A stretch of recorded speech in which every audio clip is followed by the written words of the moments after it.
ನಮಸ್ಕಾರ ಗೆಳೆಯರೇ, ವಿಸ್ಮಯ ಲೋಕಕ್ಕೆ ಸ್ವಾಗತ ಸುಸ್ವಾಗತ. ಇವತ್ತು ನಾವೊಂದು ಅದ್ಭುತ ವಿಷಯದ ಬಗ್ಗೆ ಮಾತನಾಡೋಣ. ಬ್ಲ್ಯಾಕ್ ಹೋಲ್ ಅಂದರೆ ಕಪ್ಪು ರಂಧ್ರ. ಇದು ಕೇಳಿದ್ರೆ ಭಯಾನಕವಾಗಿರಬಹುದು, ಆದರೆ ಅದು ಏನು? ಅದು ಎಲ್ಲಿದೆ? ಇದು ಸೈನ್ಸ್ ಫಿಕ್ಷನ್ ಅಲ್ಲ, ನಿಜವಾಗಿಯೂ ಇದು ಬ್ರಹ್ಮಾಂಡದಲ್ಲಿ ಅಸ್ತಿತ್ವದಲ್ಲಿದೆ. ಬನ್ನಿ ಈ ರಹಸ್ಯಮಯ ವಿಸ್ಮಯದ ಪ್ರವಾಸಕ್ಕೆ ಹೊರಡೋಣ. ಬ್ಲ್ಯಾಕ್ ಹೋಲ್ ಅಥವಾ ಕಪ್ಪು ರಂಧ್ರ ಎಂದರೆ ಬ್ರಹ್ಮಾಂಡದಲ್ಲಿನ ಒಂದು ಅಂಶ, ಅಲ್ಲಿ ಗುರುತಿಸಲಾಗದಷ್ಟು ದಟ್ಟ ವಸ್ತು ಇರುತ್ತದೆ. ಇದರ ಗ್ರಹಣ ಶಕ್ತಿಯೇನು ಗೊತ್ತಾ? ಬೆಳಕು ಸಹ ಅದರೊಳಗೆ ಹೋಗಿ ಬಾರದ ಮಟ್ಟಿಗೆ. ಇದು ಹುಟ್ಟೋದು ಕೂಡ ಒಂದು ಮೋಜು. ದೊಡ್ಡ ದೊಡ್ಡ ನಕ್ಷತ್ರಗಳು ಸಾಯುವಾಗ ಅವು ಕೊನೆಗೆ ಬ್ಲ್ಯಾಕ್ ಹೋಲ್ ಆಗಿ ಪರಿವರ್ತನೆ ಆಗುತ್ತವೆ. ಅದನ್ನು ನಾವು ಸ್ಟೆಲ್ಲರ್ ಬ್ಲ್ಯಾಕ್ ಹೋಲ್ ಅಂತ ಕರೀತೀವಿ. ಒಂದು ದೊಡ್ಡ ನಕ್ಷತ್ರ ತನ್ನ ಜೀವನದ ಕೊನೆ ಹಂತ ತಲುಪಿದಾಗ ಅದು ತನ್ನೊಳಗೆ ಕೊಲ್ಲಾಪಟ್ಟಂತೆ ಕುಸಿಯುತ್ತೆ. ಆಗ ಅದು ಎಷ್ಟು ದೊಡ್ಡದಿತ್ತೋ ಅಷ್ಟು ತೂಕವನ್ನು ಒಂದು ಪುಟ್ಟ ಜಾಗದಲ್ಲಿ ತುಂಬಿಕೊಳ್ಳುತ್ತೆ. ಇದಕ್ಕೆ ಸಿಂಗ್ಯುಲಾರಿಟಿ ಅಂತಾರೆ. ಬ್ಲ್ಯಾಕ್ ಹೋಲ್ ಎಂಬ ಪದವನ್ನು ಮೊದಲು ಬಳಸಿದ್ದು 1967ರಲ್ಲಿ ಅಮೆರಿಕನ್ ವಿಜ್ಞಾನಿ ಜಾನ್ ವೀಲರ್. ಇದಾದ ನಂತರ ವಿಜ್ಞಾನಿಗಳು ಈ ಐಡಿಯಾವನ್ನು ಗಂಭೀರವಾಗಿ ಪರಿಗಣಿಸಲು ಪ್ರಾರಂಭಿಸಿದರು.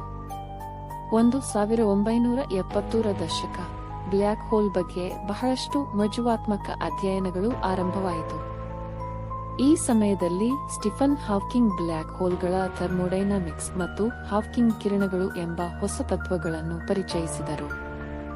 1990ರ ನಂತರ ದೊಡ್ಡ ಗ್ಯಾಲಕ್ಸಿಗಳ ಕೇಂದ್ರದಲ್ಲಿ ಸೂರ್ಯನಿಗಿಂತ ಲಕ್ಷಾಂತರ ಪಟ್ಟು ಭಾರವಾದ ಬ್ಲ್ಯಾಕ್ ಹೋಲ್ಗಳ ಅಸ್ತಿತ್ವವನ್ನು ಖಚಿತಪಡಿಸಲಾಯಿತು. ಇದನ್ನು ಬೃಹತ್ ಕಪ್ಪು ಕುಳಿಗಳು ಎಂದು ಕರೆಯುತ್ತಾರೆ.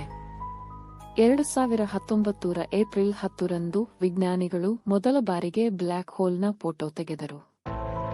ಇದು 87 ಗ್ಯಾಲಕ್ಸಿಯಲ್ಲಿರುವ ಬ್ಲ್ಯಾಕ್ ಹೋಲ್.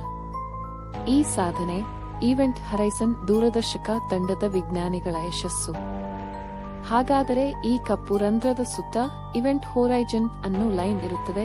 ಇದನ್ನು ದಾಟಿದ ಮೇಲೆ ಏನೂ ಹೊರಗೆ ಬರಲ್ಲ. ನೀವು ಕೇಳಬಹುದು, ಇದನ್ನು ನೋಡೋದು ಹೇಗೆ ಸಾಧ್ಯ? ಬೆಳಕು ಕೂಡ ಬರಲ್ಲ ಅಂತಿದ್ದೀರಿ. ಹೌದು, ನಾವಿನ್ನು ಬ್ಲ್ಯಾಕ್ ಹೋಲ್ನೇ ನೇರವಾಗಿ ನೋಡೋದು ಅಸಾಧ್ಯ. ಆದರೆ ಇಂದು ವಿಜ್ಞಾನ ಬಳಕೆ ಮಾಡೋದು ಅಂದರೆ ಅದಕ್ಕೆ ಸುತ್ತಲಿರುವ ವಸ್ತುಗಳ ಮೇಲೆ ಅದು ಬೀರುವ ಪರಿಣಾಮ ನೋಡಬಹುದು.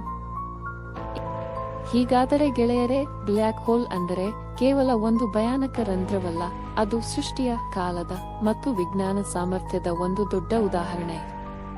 ಕಪ್ಪು ರಂಧ್ರಗಳ ಕಲ್ಪನೆ ಇತ್ತೀಚೆಗೆ ಹುಟ್ಟಿದಂತಾದರೂ ಇದರ ಆಲೋಚನೆಗಳ ಬೆರವು ಬಹಳ ಹಿಂದೆಯೇ ಶುರುವಾಯಿತು. 1790ರ ದಶಕದಲ್ಲಿ ಬ್ರಿಟಿಷ್ ವಿಜ್ಞಾನಿ ಜಾನ್ ಮೈಕೆಲ್ ಮತ್ತು ಫ್ರೆಂಚ್ ವಿಜ್ಞಾನಿ ಪಿಯರ್ ಸೈಮನ್ ಲಾಪ್ಲಾಸ್ ಎಂಬವರು ದೈತ್ಯಾಕಾರದ ನಕ್ಷತ್ರಗಳು ಇಷ್ಟು ಭಾರವಾಗಿರಬಹುದು, ಬೆಳಕು ಕೂಡ ಬಾರದೆ ಉಳಿಯಬಹುದು ಎಂಬ ಐಡಿಯಾ ನೀಡಿದರು. ಆದರೆ ಆ ಕಾಲದಲ್ಲಿ ಈ ಕಲ್ಪನೆ ವೈಜ್ಞಾನಿಕ ವಿಶ್ವದಲ್ಲಿ ತಿರಸ್ಕೃತವಾಯಿತು. ಇದನ್ನು ಡಾರ್ಕ್ ಸ್ಟಾರ್ ಅಂತ ಕರೆಯಲಾಗುತ್ತಿತ್ತು. ಐನ್ಸ್ಟೈನ್ ಮತ್ತು ಭೌತಶಾಸ್ತ್ರದ ಪರಿವರ್ತನೆ ಪ್ರಕಾರ 1915ರಲ್ಲಿ ಆಲ್ಬರ್ಟ್ ಐನ್ಸ್ಟೈನ್ ಅವರು ತಮ್ಮ ಪ್ರಸಿದ್ಧ ಸಾಪೇಕ್ಷತಾ ಸಿದ್ಧಾಂತ, ಸಾಮಾನ್ಯ ಸಾಪೇಕ್ಷತಾ ಸಿದ್ಧಾಂತ ಪ್ರಕಟಿಸಿದರು. ಈ ಸಿದ್ಧಾಂತದ ಮೂಲಕ ಗುರುತ್ವಾಕರ್ಷಣದ ಬಗ್ಗೆ ಹೊಸ ದೃಷ್ಟಿಕೋನ ಮೂಡಿತು. ಇದರ ಆಧಾರದಲ್ಲಿ 1916ರಲ್ಲಿ ಕಾರ್ಲ್ ಶ್ವಾರ್ಟ್ಝ್ಶೈಲ್ಡ್ ಎಂಬ ಜರ್ಮನ್ ವಿಜ್ಞಾನಿ ಬ್ಲ್ಯಾಕ್ ಹೋಲ್ಗಳಿಗೆ ಇತಿಯ ಪರಿಹಾರಗಳನ್ನು ಕಂಡುಹಿಡಿದರು. ಇದನ್ನು ಶ್ವಾರ್ಟ್ಝ್ಶೈಲ್ಡ್ ತ್ರಿಜ್ಯ ಅಂತ ಕರೆಯಲಾಗುತ್ತದೆ. ನಮ್ಮ ಗ್ರಹವ್ಯೂಹ ಕ್ಷೀರಪಥ ಗ್ಯಾಲಕ್ಸಿಯಲ್ಲಿ ಬ್ಲ್ಯಾಕ್ ಹೋಲ್ಗಳು ಹಲವು ಇವೆ. ಆದರೆ ಅವು ಬಹಳ ದೂರವಿರುವುದರಿಂದ ಭೂಮಿಗೆ ಯಾವುದೇ ತಕ್ಷಣದ ಅಪಾಯವಿಲ್ಲ. ಇವು ಗುರುತ್ವಾಕರ್ಷಣೆಯ ಅಲೆಗಳು ಅಥವಾ ಕಿರಣಸ್ಸರು ಬಿಟ್ಟಿರುವ ಸಾಧ್ಯತೆ ಇದ್ದರೂ ಅವು ಭೂಮಿಗೆ ತೊಂದರೆ ಉಂಟುಮಾಡದಷ್ಟು ಕ್ಷೀಣವಾಗಿರುತ್ತವೆ. ಸೂರ್ಯನಷ್ಟು ಭಾರವಾದ ಬ್ಲ್ಯಾಕ್ ಹೋಲ್ ಒಂದು ಸೂರ್ಯನ ಸ್ಥಾನದಲ್ಲಿ ಇಟ್ಟರೆ ಭೂಮಿಯ ಪರಿಕ್ರಮಣದಲ್ಲಿ ಹೆಚ್ಚಿನ ಬದಲಾವಣೆ ಆಗುವುದಿಲ್ಲ. ಆದರೆ ಬೆಳಕು ಶಕ್ತಿಯ ಅಭಾವದಿಂದ ಜೀವನ ಅಸ್ತಿತ್ವದಲ್ಲಿರಲಾರದು. ಬ್ಲ್ಯಾಕ್ ಹೋಲ್ಗಳ ಗಂಭೀರ ಸಂಯೋಜನೆಗಳು ಭೂಮಿಗೆ ತಲುಪುವ ಅಲೆಗಳನ್ನು ಉಂಟುಮಾಡಬಹುದು. ಆದರೆ ಇವು ಮಾನವನಿಗೆ ತಕ್ಷಣದ ಅಪಾಯ ಉಂಟುಮಾಡುವಷ್ಟು ಬಲವಾಗಿರುವುದಿಲ್ಲ. ಈ ಕ್ಷಣಕ್ಕೆ ಭೂಮಿಗೆ ಯಾವ ಬ್ಲ್ಯಾಕ್ ಹೋಲ್ನಿಂದಲೂ ತಕ್ಷಣದ ಅಪಾಯವಿಲ್ಲ. ಆದರೆ ಬ್ಲ್ಯಾಕ್ ಹೋಲ್ ನಮ್ಮ ಹತ್ತಿರ ಬಂದು ಬಿಟ್ಟರೆ ಅದು ಬಹುಮಟ್ಟಿಗೆ ಭೀಕರ ಮತ್ತು ಭಯಾನಕ ಪರಿಣಾಮ ಉಂಟು ಮಾಡಬಹುದು.